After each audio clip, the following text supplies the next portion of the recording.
તો તમારા ઘરને ધન દોલતથી ભરી દેશે। આ વાસ્તુશાસ્ત્રના 35 નિયમ। નંબર 1, સાંજના સમયે ઘરમાં સાવરણીથી ન વાળવું જોઈએ। આવું કરવાથી માતા લક્ષ્મી નારાજ થાય છે। નંબર 2, સાંજના સમયે ઘરમાં અંધારું ન થવા દો। સાંજે ઘરના મંદિરમાં દીવો અવશ્ય પ્રગટાવવો જોઈએ। આ સમયે ધનની દેવી લક્ષ્મીનો ઘરમાં પ્રવેશ થાય છે। જો આ સમયે ઘરમાં અંધકાર હોય છે તો મા લક્ષ્મી પોતાનો રસ્તો બદલી નાખે છે અને બહારથી નકારાત્મક ઉર્જા ઘરમાં પ્રવેશ કરે છે। નંબર 3, સાંજના સમયે તુલસીના છોડમાં પાણી ન નાખવું જોઈએ। આવું કરવાથી જીવનમાં અવરોધો આવી શકે છે। સવારના સમયે તુલસીના છોડને પાણી અર્પણ કરવું જોઈએ। સાંજે અગરબત્તી અને દીવો પ્રગટાવીને પૂજા કરવી જોઈએ। નંબર 4, સાંજના સમયે ઘરના ઉંબરા ઉપર ન બેસવું જોઈએ, કારણ કે સાંજના સમયે ઘરમાં દેવી લક્ષ્મીનું આગમન થાય છે। જો દેવી લક્ષ્મીના આગમનના સમયે ઘરના દરવાજાની ચોખટ ખાલી ન હોય અને તેના ઉપર કોઈ બેસેલું હોય તો દેવી લક્ષ્મી ઘરમાં પ્રવેશ કરશે નહીં। નંબર 5, શાસ્ત્રો અનુસાર સાંજના સમયે ભોજન ન કરવું જોઈએ। એવું કહેવાય છે કે જે લોકો આવું કરે છે તેમને આર્થિક સમસ્યાઓનો સામનો કરવો પડે છે। જો તમને વધારે ભૂખ લાગી હોય તો આ સમયે હળવો નાસ્તો કે ફળ વગેરે ખાઈ શકો છો। જો કોઈ વૃદ્ધ કે બીમાર વ્યક્તિ હોય તો તેમના પર આ નિયમ લાગુ પડતો નથી। નંબર 6, શાસ્ત્રો અનુસાર સાંજના સમયે ઘરની સાફ સફાઈ ન કરવી જોઈએ અને તેમજ ઘરનો કચરો સાંજના સમયે બહાર ફેંકવો જોઈએ નહીં। આવું કરવાથી તમારા ઘરની સકારાત્મક ઉર્જા બહાર જતી રહે છે, જેના કારણે ઘરમાં દરિદ્રતાનો વાસ થાય છે। તેથી સાંજનો સમય થાય તે પહેલાં ઘરની સફાઈ કરી લેવી જોઈએ। નંબર 7, વાસ્તુ અનુસાર સાંજે સૂવું અશુભ માનવામાં આવે છે, જેના કારણે ઘરમાં દરિદ્રતા અને બીમારી આવવાનો ખતરો રહે છે, સાથે જ તરક્કીના માર્ગમાં બાધા આવે છે। આવામાં આ સમયે સૂવાની જગ્યાએ ભગવાનની પૂજા અને આરતી કરવી જોઈએ। જો નાનું બાળક કે બીમાર વ્યક્તિ હોય તો અલગ વાત છે। સવારે જાગ્યા પછી આપણે આ કામ ન કરવા જોઈએ।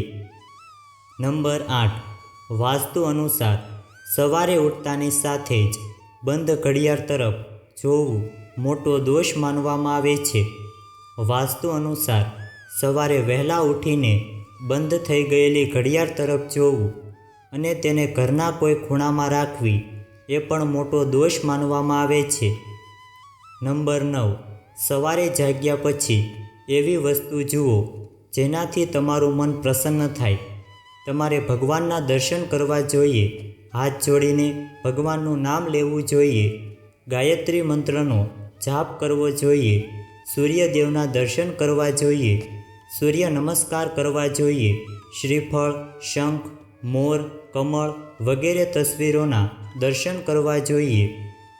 નંબર 10, ઘણા લોકોને સવારે જાગ્યા પછી સૌથી પહેલાં અરીસામાં પોતાનો ચહેરો જોવાની આદત હોય છે। તેમણે આવું બિલકુલ ન કરવું જોઈએ। સવારમાં અરીસામાં ચહેરો જોવો અશુભ માનવામાં આવે છે। નંબર 11, તેમજ સવારે ઉઠીને આપણી હાથની હથેળીઓ જોવી જોઈએ। એવું માનવામાં આવે છે કે આપણી હથેળીમાં બ્રહ્મા, વિષ્ણુ અને મહેશનો વાસ હોય છે। વહેલી સવારે હથેળીઓ તરફ જોવું શુભ માનવામાં આવે છે। નંબર 12, સવારે જાગ્યા પછી તૂટેલી મૂર્તિ પણ ન જોવી જોઈએ। આવું કરવું પણ ખૂબ જ અશુભ માનવામાં આવે છે। નંબર 13, દિવસની શરૂઆત સકારાત્મક હોવી જોઈએ। સવારે ઉઠતાની સાથે જ કોઈની સાથે લડાઈ ઝઘડો કરવો યોગ્ય નથી। આના કારણે તમારો મૂડ દિવસભર ખરાબ રહેશે અને તમે કોઈપણ કામમાં તમારું 100% આપી શકશો નહીં। નંબર 14, સવારે જાગ્યા પછી તેલ લાગેલું હોય તેવા વાસણોને ન જોવા જોઈએ. રાત્રે જ પોતાના રૂમથી આવા વાસણોને દૂર રાખવા જોઈએ. એવું માનવામાં આવે છે કે આ વાસણોને જોવાથી તમારો આખો દિવસ ખરાબ જાય છે. નંબર 15, સવારે જાગ્યા પછી કોઈનો પડછાયો ન જોવો જોઈએ. પોતાનો પડછાયો પણ ન જોવો જોઈએ. સવારે જાગ્યા પછી પડછાયો જોવાથી વ્યક્તિના મનમાં તણાવ, ભ્રમ અને દુઃખ ઉત્પન્ન થાય છે. નંબર 16, સવારે જાગ્યા પછી ક્યારેય ઉગ્ર જાનવરોનો ફોટો પણ ન જોવો જોઈએ. તમારે રૂમમાં ક્યારેય પણ જાનવરોનો ફોટો ન લગાવવો જોઈએ, નહીં તો તમારે આખો દિવસ અપશુકન જાય છે. નંબર 17, ધાર્મિક માન્યતાઓ અનુસાર ભગવાન વિષ્ણુ અને માતા લક્ષ્મીને તુલસીનો છોડ ખૂબ જ પ્રિય છે. તેથી એવું માનવામાં આવે છે કે દરરોજ સવારે ઉઠીને સ્નાન કરીને તુલસીને જળ અર્પણ કરવું જોઈએ અને દીવો પ્રગટાવવો જોઈએ અને તેમની પૂજા કરવાથી આર્થિક સંકટમાંથી મુક્તિ મળે છે. નંબર 18, સમાચાર પત્રમાં પણ તમે અહીં ત્યાંના સમાચાર વાંચી શકો છો. અશુભ સમાચાર સવારમાં ન વાંચવા જોઈએ. કયા એવા કાર્યો છે જે કરવામાં વધુ સમય ન બગાડવો જોઈએ?